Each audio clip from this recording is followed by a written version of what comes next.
Gumawa nga ako ng costume ni Kuya Clyde para sa magiging performance niya sa school nila. Dahil napili nga siya bilang isang Roman soldier sa play na gagawin nila.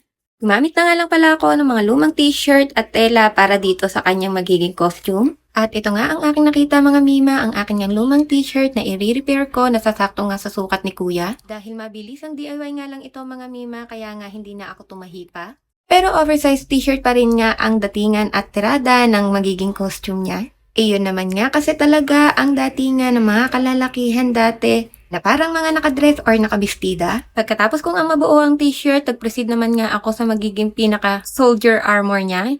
At wala namang tela para sa kanyang kapa. Nanghingi lang din pala ako ng katulad nito mga mima. Ito nga pala yung ibinabalot sa speaker na parang foam, pero ang maganda nga ay hindi siya napupunit basta-basta. Manipis nga lang din siya mga mima, magaan, at tamang-tama nga lang pampalaman sa telang gagawin kong armor ni Kuya. At ito nga at in-apply ko na mga mima sa tela at tinahi ko na nga rin siya.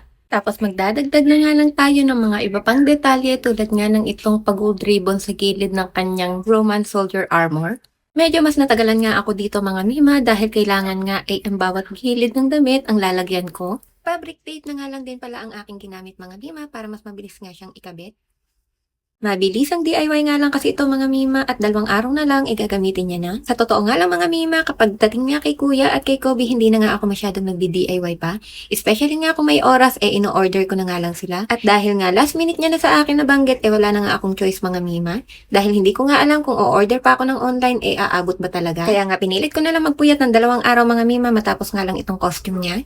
Aywa, nakakapagod nga talaga mga mima pero wala nga tayong magagawa dahil kapag nanay ka nga kasi pagdating sa school ng mga bata, kailangan mo talagang tutukan mga mima. Nakaka-pressure nga talaga mga mima lalo na nga at 4 sila. Tapos pag ganito nga may mga DIY pa ako, marami pa silang nangungulit mga mima. Pero awa naman ng Diyos mga mima, halos patapos na nga tayo. Magdadagdag na nga lang ako ng iba pang mga accessories para makomplete nga yung pagiging Roman soldier niya.